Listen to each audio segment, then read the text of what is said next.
Most people think you need to take massive risks to become a billionaire. Bet everything on one idea, go all in. But there's one man who proved them all wrong. Warren Buffett never started a tech company, never invented anything, never took his company public with a big IPO. Instead, he did something so simple, so boring, that most people overlook it completely. At 11 years old, he made his first investment, just $114. By 21, he had saved $20,000. By 25, he started his own investment partnership with just $6,000 of his own money. Today, he's worth over $100 billion. And here's what nobody tells you. He did it without taking the kind of risks that destroyed others. This is the story of how patience, discipline, and one simple strategy turned a paperboy from Nebraska into one of the richest men in history, and why his approach to wealth might be the smartest one Warren you've Buffett was never born heard. in 1930 during the Great Depression. His father, Howard Buffett, was a stockbroker who later became a congressman. Money was tight, the economy was collapsing, banks were failing. But young Warren was fascinated by numbers. At just 6 years old, he bought 6 packs of Coca-Cola for 25 cents each and sold individual bottles for a nickel. That's a 20% profit margin. Most 6-year-olds are playing with toys. Buffett was calculating returns. By age 11, he took his first real step into investing. He bought 3 shares of City Service preferred stock for $38 per share. Total investment, $114. He bought 3 shares for himself and 3 for his sister. Then, the stock dropped. It fell to $27 per share. His sister panicked. She blamed him daily. But Buffett held on. Eventually, the stock climbed back to $40 and he sold. Small profit. He was relieved. But here's the lesson that changed his life. The stock kept rising. It went all the way to $200 per share. If he had just waited, he would have made over 5 times his money. That moment taught him something crucial. Patience pays.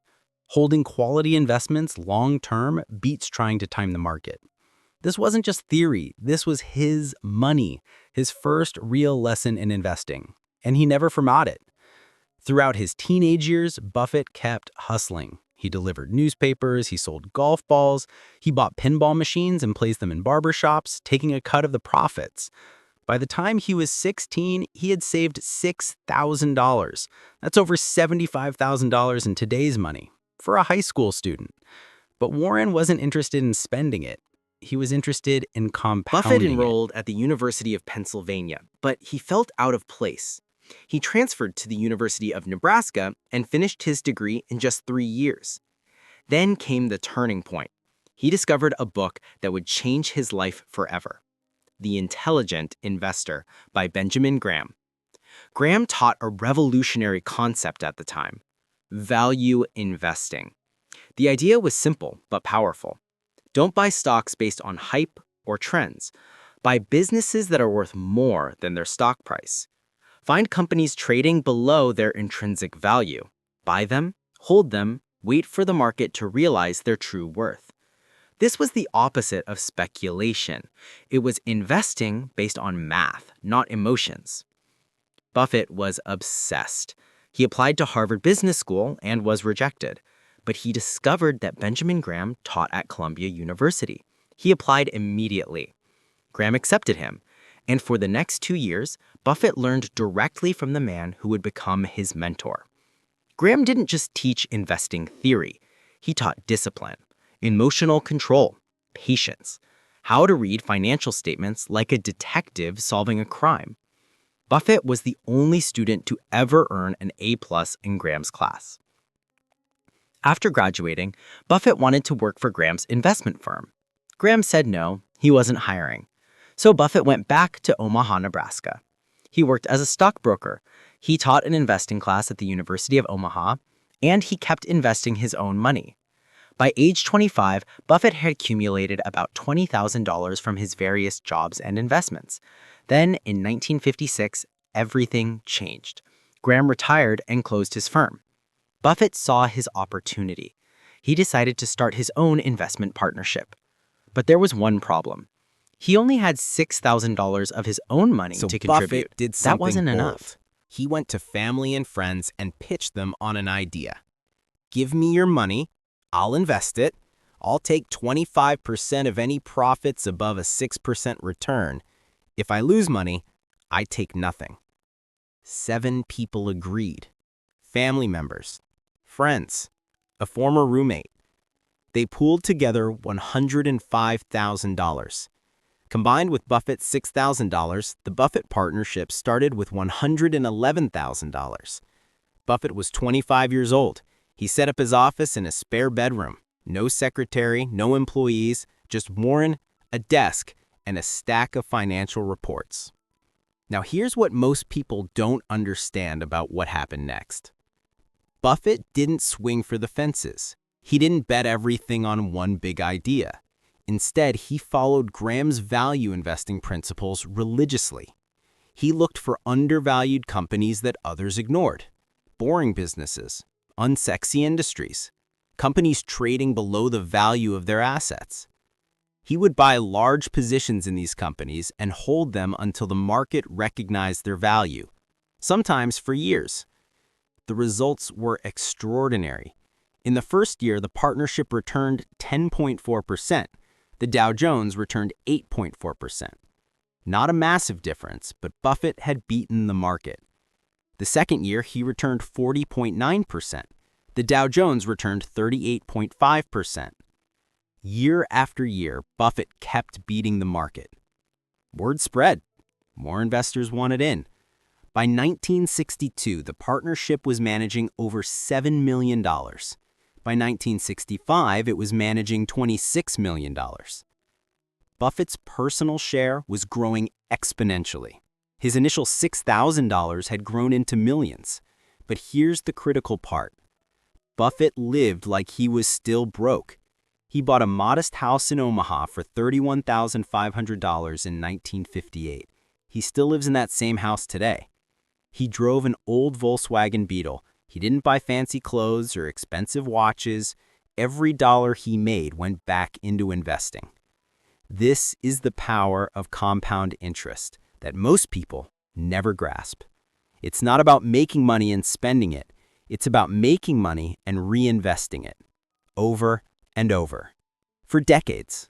Then came 1965. Buffett made a move that would define his entire career. He bought control of a struggling textile company called Berkshire Hathaway. Now, this seems like a strange decision. Why would the best investor in America buy a failing textile mill? The truth is, it started as a mistake. Buffett had been buying shares because they were cheap, classic value investing. But he got into a dispute with the management over a stock buyback offer. They offered him $11.50 per share, then sent an offer for $11.38 instead.